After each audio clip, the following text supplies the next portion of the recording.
He had only quietly given his neighbor a small, thoughtful gift, but that simple act of kindness caught the attention of a nearby police officer. The officer suspected James of theft and demanded to know where the gifts came from. Startled and confused, James was overcome with fear, terrified that the gifts would be taken away. He hurried off, pushing his little cart, but before he could get far, the officer stopped him and slapped on handcuffs without even giving James a chance to explain. Just like that, he was arrested and locked up. But what happened next stunned everyone. 10 minutes later, James was released. Two senior officers not only gave him free cake, they even invited him to watch a football game with them. The officer who arrested him, he was reprimanded. They made him write a formal apology and personally escort James to deliver the gifts to his neighbors. It wasn't because James had powerful connections, far from it. The older officers simply knew who he was. James may look like a grown man, but his mind has remained at the level of an 8-year-old. He walks the neighborhood every day with a small pushcart. He acts a little strangely, but he's gentle at heart. No one could ever imagine him breaking the law. James is quiet, withdrawn. The only place he truly feels at peace is by the football field. He often stands off to the side, silently watching the players sprint and pass, even in the heat of summer. It's the part of the day he enjoys the most. Then one day, everything changed. A player accidentally kicked the football off the field. It landed right at James's feet. Hey Einstein, why don't you try picking the ball up? James picked up the ball, but he misunderstood. He thought the players were giving it to him, so he simply kept it. One of the players saw this and ran straight to the coach, accusing James of stealing their ball, but the coach just smiled. He'd seen James around. If he liked football that much, what harm could it do? Unfortunately, not everyone saw it that way. The next day, the narrow-minded player gathered his teammates, locked James in a storage room, and shouted cruel things at him through the door. The coach rushed over when he heard the commotion. He opened the door and helped James out, but James didn't thank him. He just wanted to run. The coach was furious. He decided it was time the players learned a lesson. That same day, he pushed them hard on the field, drills from morning to sunset, until every one of them was completely exhausted. But punishing them wasn't enough. The coach knew he had to apologize on behalf of the team, so when James showed up again the next day, he walked straight over. But before the coach could say anything, James returned the football. He thought if he gave it back, the players might leave him alone, but the coach said, I just want to tell you I'm sorry about what happened.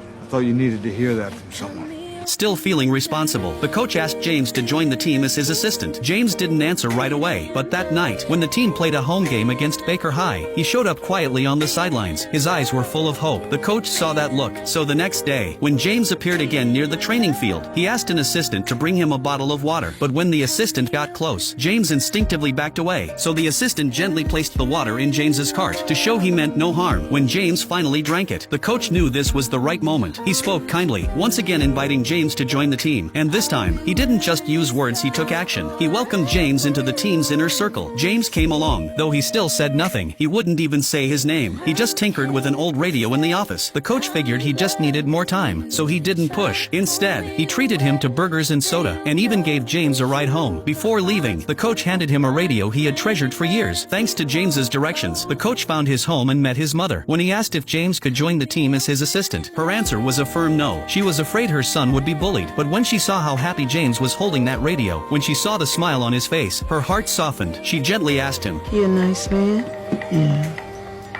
Good. Seeing how kindly the coach treated her son, she no longer had doubts. She encouraged James to follow his heart, to go after what he loved. With his mother's blessing, James took his first brave step toward change. He officially accepted the coach's offer and walked onto the football field as part of the team. The coach introduced James as his assistant and reminded the players to treat him with kindness. James did everything he could to help, learning commands, supporting practices, cheering the team on from the sidelines, waving to fans in the stands, and even keeping track of every loss. Despite the team losing 3 games in a row, James's positivity kept spirits high. The players didn't give up. They trained harder, pushed further, and finally turned the tide. Victory came at last, and much of that was thanks to James. But not everyone saw it that way. Some parents believed James was just a distraction, someone who didn't belong. They accused the coach of using him to attract attention. Even the coach's own family questioned his efforts. Why go to such lengths for a stranger? The coach didn't mind what outsiders thought, but hearing doubts from his own family hurt. So, to help his daughter understand, he shared a secret he'd kept for 40 years. When he was 12, something happened that changed his life, and that moment not only shaped him, it would one day change James's life too. Want to know what happened next? Follow me. The rest of the story is coming soon.